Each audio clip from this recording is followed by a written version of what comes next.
말씀 에베소서 4장 30절 말씀. 에베소서 4장 30절 한 절 읽겠습니다. 같이 읽겠습니다. 하나님의 성령을 근심하게 하지 말라. 그 안에서 너희가 구원의 날까지 인치심을 받았느니라. 아멘. 새 사람을 입은 성도의 삶 네 번째 시간입니다.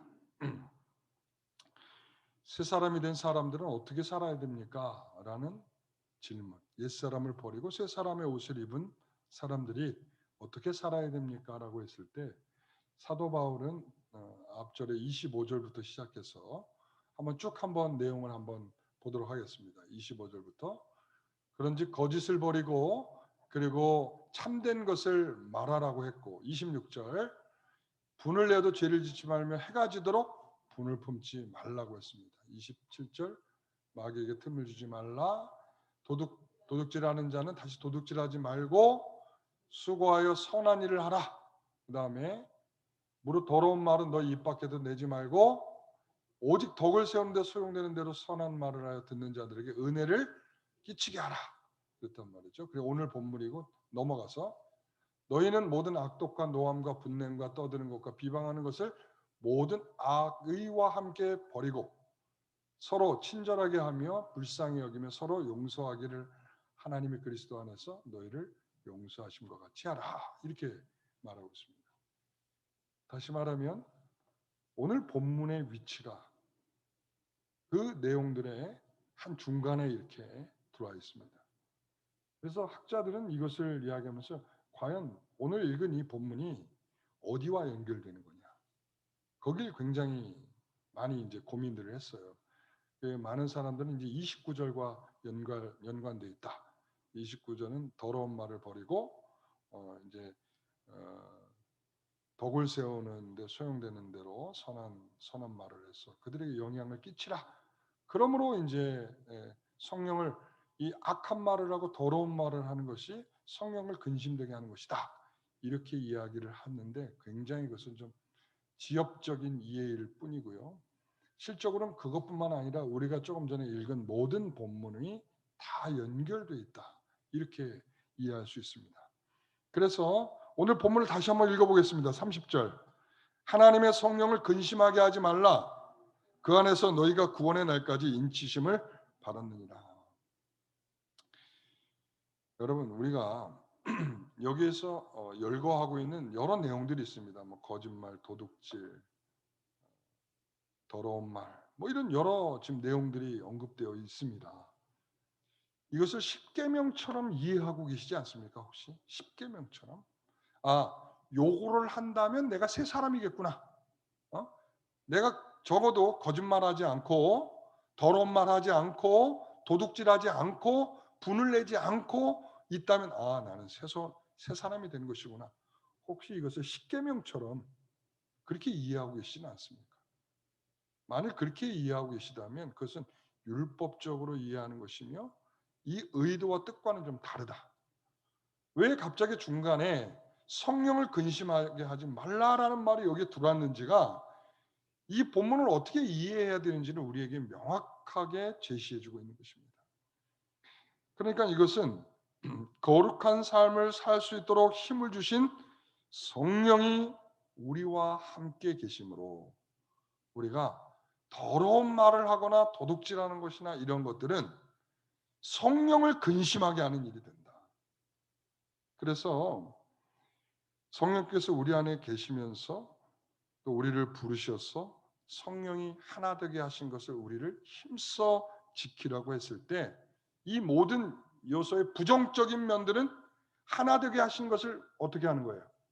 다 깨트리는 거죠. 하나 되게 하는 것을 깨트리는 것이지만 여기서 긍정적인 것들은 다 어떤 거예요? 하나 되게 하신 것을 더 깊이 하나 되게 하는 것을 이루어가는 일이죠. 그러니까 성령님이 우리 가운데 계십니다.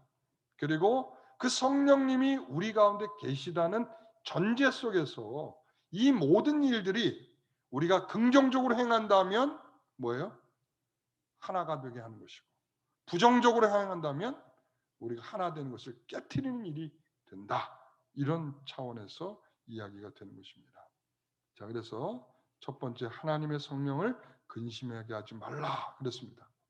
자, 이사야서 63장 9절에 10절에 있는 말씀을 보면 이렇게 말하죠. 그들의 모든 환난에 동참하사. 누가 동참하셨어요? 여기에 말씀대로라면 성령께서 그들과 동참하고 계시는 거죠. 그래서 그들은 자기 앞에 사자로 하여금 그들을 구원하시며 그의 사랑과 그의 자비로 그들을 구원하시고 옛적 모든 날에 그들을 드시며 안으셨으나 그 다음에 10절 9절 10절 그들이 반역하여 주의 성령을 근심하게 하였으므로 그가 돌이켜 그들의 대적이 되사 친히 그들을 치셨더니. 그러니까 하나님께서 그들을 드시고 안으시고 너무 사랑해서 그들에게 관심과 모든 것을 돌보심으로 행하셨는데 그들은 어떻게 했다고요? 성령을 어떻게 했다고요? 근심하게 했다.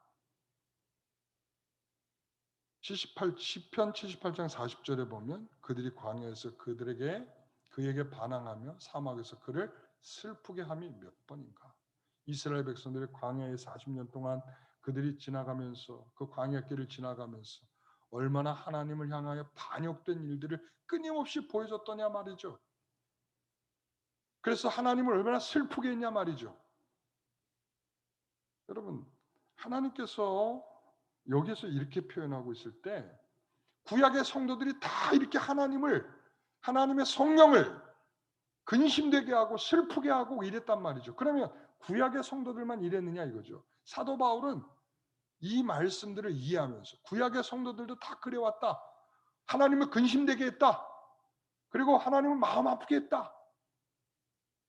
지금 신약의 성도들은 어떻습니까? 동일하다는 거예요. 하나님의 새 사람을 입은 성도들도 이러한 유사한 위험에 놓여 있다. 그런 말을 하는 겁니다. 우리가 새 사람을 입었다고 하는 것, 무엇 하나를 하고 무엇 하나를 하지 않았다. 이것을 통해서 난 새 사람이다. 자부심과 긍지 속에 살아갈 일이 아니라 우리는 다 이런 경계와 위험 속에 있음을 인식하고 우리가 지금 뭘 하고 하나를 하지 않는 것에 너무 얽매이기보다 좀 더 다른 차원의 접근이 필요하다는 것을 오늘 본문이 우리에게 제시하는 거예요. 왜냐하면 성도들이 이거 하고 이거 하지 말고 이거 하고 이거 하지 말라 이렇게 하다 보니까 성도들은 그냥 액면 그대로 요거 하면 되고 요거 하지 않으면 된다라는 자꾸 그런 식의 이해로 가기 쉽기 때문에. 왜 그렇습니까? 사람들은 그런 이해에 익숙해요. 사람들은.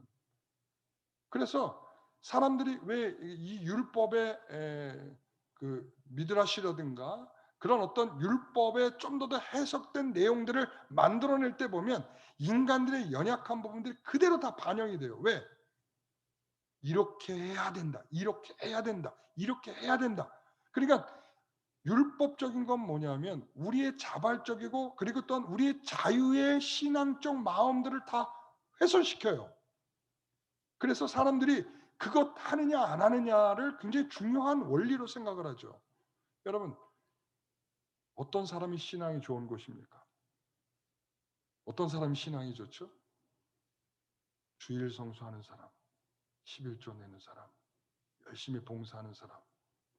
여러분, 우리는 항상 신앙이 좋다는 테두리 속에는 이런 내용들이 들어있습니다. 신앙이 좋다 할 때 항상 어떤 사람이 신앙이 좋으면 기도 많이 하는 사람이죠. 어떤 신앙 봉사 열심히 하는 사람이죠. 어떤 사람 주일날 열심히 나오는 사람이죠. 여러분 이게 완전히 틀렸다는 말을 하는 게 아니라 그렇게 규정하여서 신앙이 좋다를 설명할 수 없다는 걸 말씀드린 것입니다. 반대로 그럼 주일 성수 안 하는 사람이 신앙이 좋을 수 있겠습니까? 좋을 수 있어요, 없어요? 주일날 교회를 안 와. 신앙이 좋아요, 안 좋아요? 교회를 안 나오는 사람이 신앙이 좋을 리는 없어요. 그러나 매주 주일날 열심히 났다고 해서 그 사람이 신앙이 좋으냐? 그것도 아니란 말이죠. 이게 율법적인 거예요. 율법적인 판단은 주일날 네가 열심히 교회 나왔구나. 너 신앙 좋아. 너 11조 내? 신앙 좋아. 너 열심히 봉사하네? 신앙 좋은 거야. 그런데 지금 여기에서 말하려고 하는 것은 그런 차원이 아니라는 거예요. 왜냐? 자, 이렇게 이해하면 좀 이해될까요? 하나님이세요. 성령님도 하나님이시죠? 하나님이신데 성령 하나님이 뭐라고 말해? 나 근심하고 있다. 슬퍼하고 있다. 마음이 아프다. 라는 표현을 쓰고 있다는 거예요. 누구신데요? 하나님이시라니까요. 하나님이 이런 표현에 적합하신 분입니까? 근심하고 있다. 왜 근심하십니까? 하나님의 전지전능한 능력을 가지고 확 꺾어버리면 될 일인데 왜 근심합니까? 그냥 그렇게 하면 될 거 아니겠습니까? 제가 말을 안 들어서 그냥 말 안 들으면 말을 듣도록 확 다리몽댕이를 부러뜨려 놓으면 그러면 그 다음부터 말 잘 들을 거 아닙니까? 하나님이 그런 능력이 없으신 분입니까? 근데 왜 근심하고 계십니까?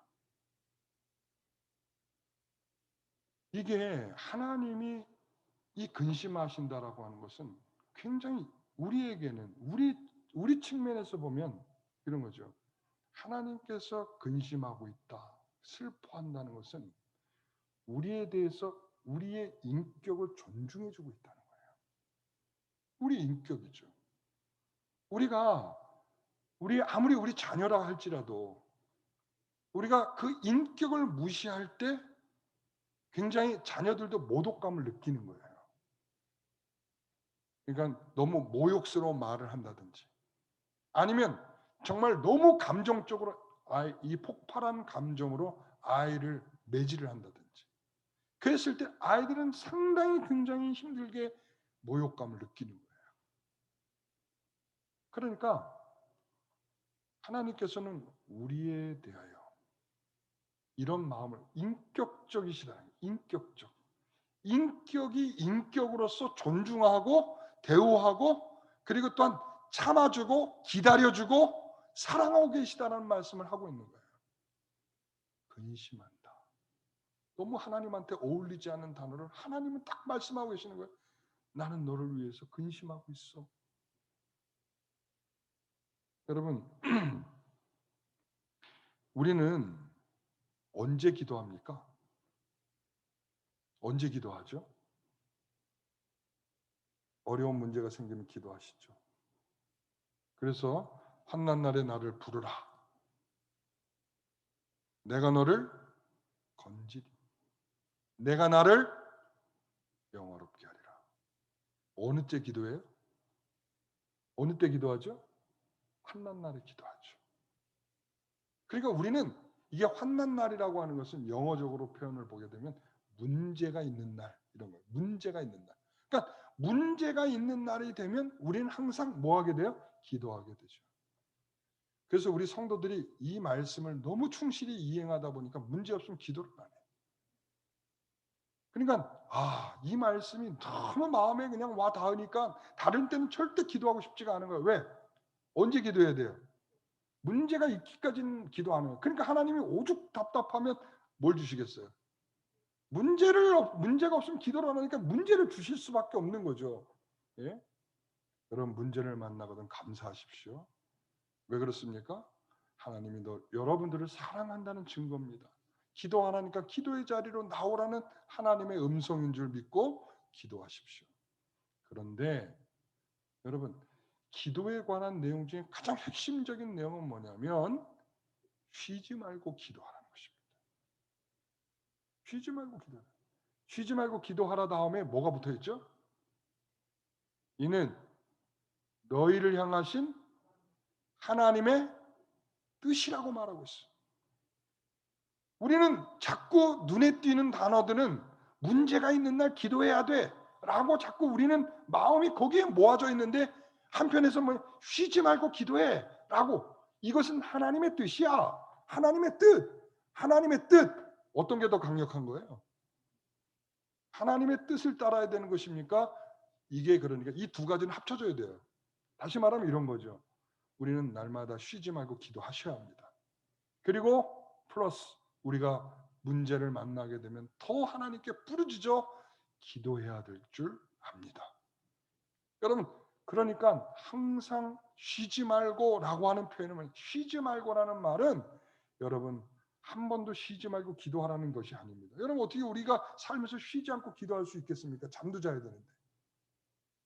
우리가 잠자면서도 기도할 수 있는 기술이 있다면 얼마나 좋겠습니까? 기도할 때만. 그러니까 기도는 항상 언제만 하면 돼요. 잠잘 때 다 기도하라고 하면 되잖아요. 그럼 새벽 예배 안 가도 되잖아. 그렇죠? 그런데 우리가 그렇게 할 수 없는 우리의 영혼이 깨어 있고 우리의 육체가 깨어 있을 때 기도할 수밖에 없잖아요. 그런데 쉬지 말고 기도하라는 건 언제 기도하라는 겁니까? 그거는 우리의 인식의 방향을 이야기하는 것입니다. 여러분, 우리 성령님께서 우리와 함께 계십니까? 안 계십니까?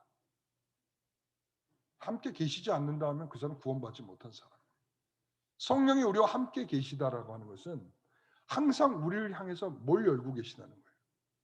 귀를 열고 계시다는 거예요. 네가 이걸 믿냐는 거예요. 너의 기도가 항상 너를 위하여 귀를 열고 계시는 그 성령 하나님에 대하여 믿고 있느냐라고 질문하는 것입니다. 그렇기 때문에 항상 나를 위해 귀를 열고 계신 우리 성령님께 우리가 기도하는 것이죠. 여러분, 그러므로 기독교의 신앙은 쉬지 말고 기도하라는 거예요. 여러분, 문제가 생길 때 기도하는 것은 누구도 다 할 수 있는 일이에요. 여러분, 자, 우리가 수능 시험 날 되면 온갖 신들이 다 동원되십니다. 아시죠? 여러분, 불교에서도 뭐 100일 정성 기도가 시작되고요. 교회에서도 뭐 100일 작정 기도가 시작되고, 뭐 어떤 종교들 가리지 않고 자신들의 신을 불러 자신들의 시험을 잘 보게 해달라는 수많은 부모들의 부르짖는 음성들이 울려 퍼집니다. 그 중에 가장 최고의 날은 수능 시험 날이죠. 수능 시험 날은 그 문전에서부터 예전에는 엿을 붙여가면서 기도했다면 지금은 이제 자신들의 처소로 돌아와서 시험이 끝나는 시간까지 릴레이를 해가면서 기도하고 있는 실정이 오늘날이란 말이죠. 그만큼 자식에 대한 절박한 마음들이 녹아져 있기 때문에 그때 특수를 누릴 수 있는 것이죠. 그래서 그때 뭘 좀 팔아도 팔아야 되는 건데 그래야 돈을 좀 버는 것 같아. 종교 장사는 그렇게 하는 거예요. 그날에 너희들 헌금 100만 원씩은 하고 기도를 해야지. 그래야 하나님이 너에 대해서 네가 기도하는 자녀가 잘 되게 해달라고 기도하는 시험의 합격 정도 수준으로 점수가 나오지 않겠느냐 그런 거죠. 장사는 이렇게 해야 되는 건데, 예? 저는 뭐 그런 걸 별로 좋아하지 않아서. 근데 우리가 항상 이 다른 종교에도 뭐가 있다는 거예요. 이렇게 문제가 생기면 온 정성과 마음과 뭘 아끼지 않고 다 나와서 기도를 한단 말이에요. 이거는 기독교적 정신이 아니라 보편적 기도. 사람들이 절박할 때 누구든지 어느 종교든지 다 할 수 있는 기도의 방향이 그런 거예요. 그러나 우리의 기도는 쉬지 않고 기도하는 것입니다. 왜? 그분이 우리와 함께 항상 같이 계시기 때문에 그분이 우리를 향해서 귀를 열고 오늘도 듣고 계시는데 우리가 기도를 하는 것이, 그렇기 때문에 여기 근심한다, 슬퍼한다는 말이 나오는 이유가, 그리고 우리를 위해서 단식하며 기도한다라는 말들이 나오는 이유는 뭐예요? 우리가 기도를 해야 되는데도 불구하고 기도하지 않고 여전히 우리에 대한 마음을 열고 우리를 길을 쫓고 세우고 계신 그분이 오죽 답답하면 우리를 대신하여 단식하며 기도하시겠습니까? 여러분, 그게 우리의 모습이라는 것이죠. 성령님은 성경에 봐도 사도 바울은 여러 차례 그런 표현들을 쓰고 있어요. 너희 속에 하나님의 영이 거하신다. 성령이 친히 우리의 영과 더불어 증언하고 계시다. 그리고 성령께서 우리를 위하여 간구하시고 계시다. 그리고 성령은 생각을 가지고 계시다. 성령께서는 우리를 가르치신다. 성령은 인도하신다. 성령은 밝히 말씀하신다. 이렇게 성령은 우리의 인격적으로 우리에게 가까이 와서 인간이 이해하고 인간이 확인할 수 있는 내용으로 우리에게 설명해 주고 있는 거예요. 그래서 근심하지 말라죠. 여러분, 근심하지 않는 것에 대해서 근심시키지 않게 해드리는 것을 우리가 모르는 사람들은 없잖아요. 그렇죠?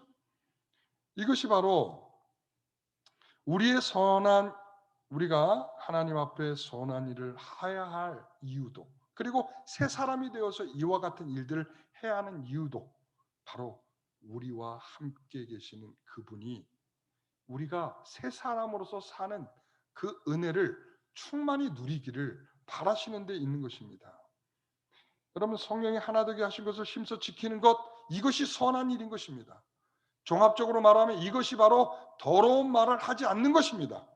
우리가 성령이 하나 되는 것을 힘써 지키는 것은 이웃의 관계를 외면하지 않는 것입니다. 그들과 함께 어떻게든 사랑하며 서로를 위하여 살아가기를 힘쓰는 것입니다. 그래서 이웃과 함께 유익하고 하나님 앞에서 너와 내가 함께 커가고 자라가는 것입니다. 사랑하는 성도 여러분, 우리가 얼마나 성령이 하나 되게 하신 것, 다시 말하면 성령이 우리와 함께 계시면서 우리는 성령을 얼마나 근심되게 하는 일에 힘을 쓰고 있었는지를 알 수 있어요. 여러분, 저를 포함해서 여기는 안 그런 사람이 없다고 생각하시면 돼요. 우리는 정직하다라는 말을 많이 씁니다. 내가 얼마나 정직한 줄 아냐. 여러분, 예를 들어서 제가 섬기던 전에 섬기던 교회에 전도사님이 계셨는데, 그분이 어머니가 갑작스럽게 이제 수술을 받으시게 되셨어요. 연세는 85세, 당시에 85세였는데 그 전사님이 신방하러 가려고 했더니 하시는 말씀이 그런 말씀을 하시더라고요. 목사님, 우리 어머니가 암으로 수술 받는 걸 모르십니다. 대장암으로 수술을 받으시는데 수술 받는 걸 모르십니다. 그냥 작은 것 하나, 그냥 혹이 있어서 그냥 작은 혹 하나 떼내는 걸로 지금 이해하고 있습니다. 그러니까 목사님 신방하실 때 잘 좀 참고해서 신방해 주십시오. 그러더라고요. 알겠습니다. 여러분, 이 전도사님은 정직한 것입니까? 정직하지 않은 것입니까? 대답하기 곤란하죠. 거짓말은 했고 정직하지 않은 모습은 보였고, 근데 또 그렇게 말하자니 어머니가 어려움을 당할 걸 생각해서 그렇게 말한 것이기 때문에 이걸 또 정직하지 않다고 말하기도 못하고. 여러분, 그러니까 지금 우리가 지금 여기에서 굉장히 그 중요한 이해가 놓쳐지고 있는 것입니다. 우리는 정직이라고 하는 것은 옳은 것을 말해야 정직이라고 생각을 하는 거죠. 그래서 성경에서 말하는 정직은 그게 하나님의 말씀의 목표와 방향에 맞는 것을 정직이라고 말합니다. 그러니까 하나님께서 우리에게 말씀하시고 또 하나님께서 그 말씀하신 방향에 그 방향이 맞고 목표가 맞는 것에 신실함으로 대답하는 것을 정직이라 이렇게 표현하는 거죠. 자, 그런 의미라면 우리가 부모의 효를 생각하면서 부모의 회복과 건강의 회복을 생각하면서 그렇게 표현하는 것이 정직입니까? 불정직한 것입니까? 정직입니까? 아닙니까? 여전히 아직도 대답이 궁색하시고 힘드십니까? 저는 정직하다라고 봅니다. 부모를 사랑하는, 부모를 공경하는 마음의 정직함이라고 생각합니다. 그 목표와 방향성에서는 정직한 것입니다. 여러분, 우리가 성령의 목표와 방향을 맞추어가는 것이 우리가 성령을 근심하지 않게 하는 것입니다. 여러분, 옛사람을 벗지 못하는 것은 성령을 근심시키는 것이라고요. 그래서 그런 내용들을 우리가 함께 나누었지 않습니까? 그래서 하나님께서 이 성령님을 통해서 우리에게 요구하는 것은 그분이 가지고 있는 방향이요, 그리고 목표요, 그것을 뭐 하도록 함께 호흡할 수 있도록, 누가? 성령과 우리가 함께 뭐 할 수 있도록? 호흡할 수 있도록. 그러니까 이것이 목적이, 이걸 가리켜서 고상하게 교제라 이렇게 말해요. 교제. 성령님과 우리가 교제할 수 있도록. 그러니까 이 성령님과 우리가 교제한다는 것은 어떻게 교제하겠습니까? 보이지 않는 그분과 어떻게 교제합니까? 그분이 우리와 함께 한다는 걸 어떻게 확신합니까? 바로 그분의 목표와 그분의 방향에 우리가 신실하게 정직하게 우리가 반응하면서 우리가 그것과 함께 호흡을 하는 거예요. 그분의 호흡을 우리가 같이 하는 거예요. 그분의 말씀의 호흡에, 그분의 생각의 호흡에, 그분의 방향의 호흡에, 그분이 갈 목표의 호흡에 우리가 함께 호흡을 하는 것입니다. 이게 바로 우리가 성령을 우리가 근심하지 않게 하는 모습인 것입니다. 여러분, 그래서 우리는 이 성령의 열매, 육체 열매 했었잖아요. 제가 몇 번 최근에 말씀드렸지 않았습니까? 갈라디아서 5장에 있는 말씀을 인용해서 육체 열매는 어떤 것이라고 했어요? 우리가 관계를 서로 흩트는, 하나를 깨트리는 일이었다고 그랬죠. 그러나 성령의 열매는 어떤 것이라고 그랬어요? 성령의 열매, 하나가 되는 것입니다. 이어주는 것입니다. 이웃에 대한 사랑이요, 관용이요, 그리고 용서요, 이해인 것입니다. 그래서 우리가 흩어지지 않는 것입니다. 그러니까 성령의 열매를 향하여 우리가 지금 호흡하고 있는 거죠. 사랑하는 성도 여러분, 옆에 사람에 관심 없는 거 성령의 호흡이 아닌 것입니다. 옆 사람을 위해서 기도하지 않고 있는 거 성령의 호흡이 아닌 것입니다. 우리가 정말 진정으로 사랑하고 포용하고 이해하지 않고 있는 거, 이거 성령의 호흡이 아닌 것입니다. 여러분, 우리가 이런 것들을 못하고 있을 때 성령이 우리와 함께 계시다는 전제예요. 성령이 우리와 함께 계시고 내가 구원받은 성도라면 그때 성령은 우리를 위해서 근심하기 시작하는 것입니다.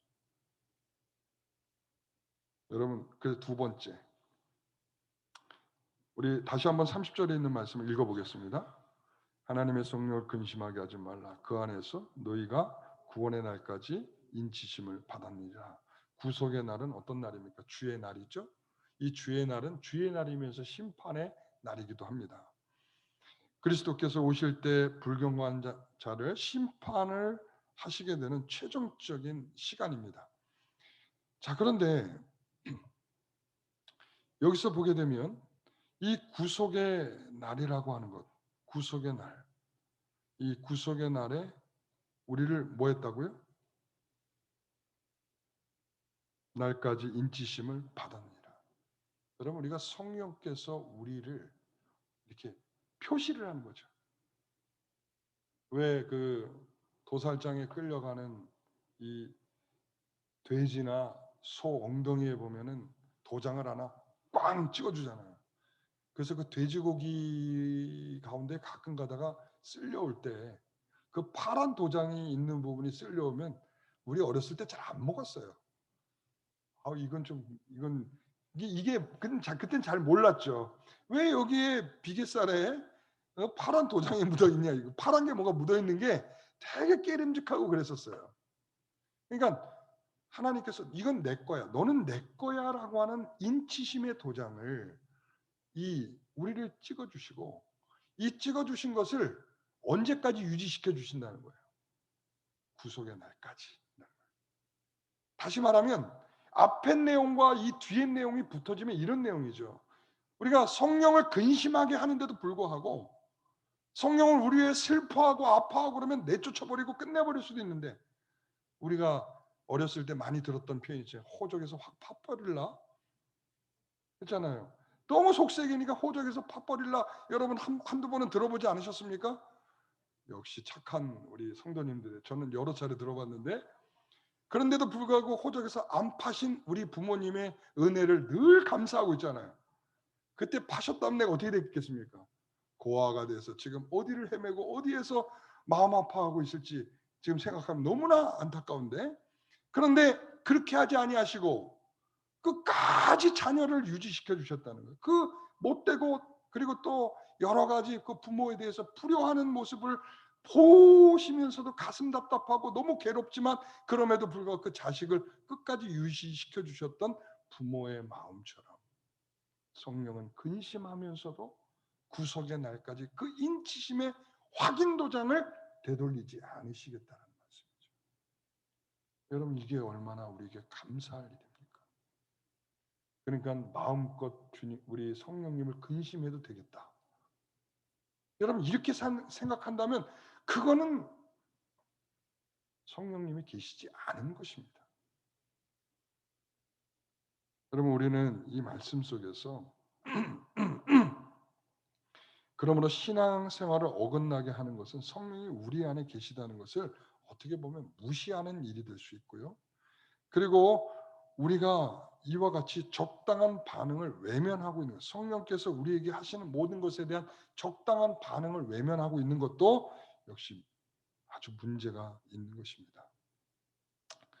그래서 우리는 이 성령이 우리 안에 계실 때 여러분 가장 중요한 특징 중에 하나는 뭐냐면 다른 사람에 대한 판단을 유보하는 겁니다. 뭐라고요? 다른 사람에 대한 판단을 유보하는 거예요. 우리가 마태복음 7장에서도 그래요. 판단하지 마라, 비판하지 마라 그러잖아요. 그 비판으로 우리가 뭘 받아요? 내가 그 비판을 받게 돼요. 다른 사람의 눈에 뭐? 내 눈에 뭐? 네. 그러니까 우리는 다 그런 입장이라는 거예요. 그렇기 때문에 다른 사람의 판단을 유보해야 될 첫 번째 이유는 너나 나나 다를 것이 없다라는 거죠. 우리는 이 안에서 제가 목사만 아니면 제가 신앙적으로 여러분들에게 이렇게 하십시오라는 말을 안 하고 싶어요. 왜? 안 하는 게 내 속이 편해. 왜? 말하는 순간부터 나도 나의 부끄러움과 나의 부족함이 다 있다는 것을 이 말하면서 나도 느끼고 있거든요.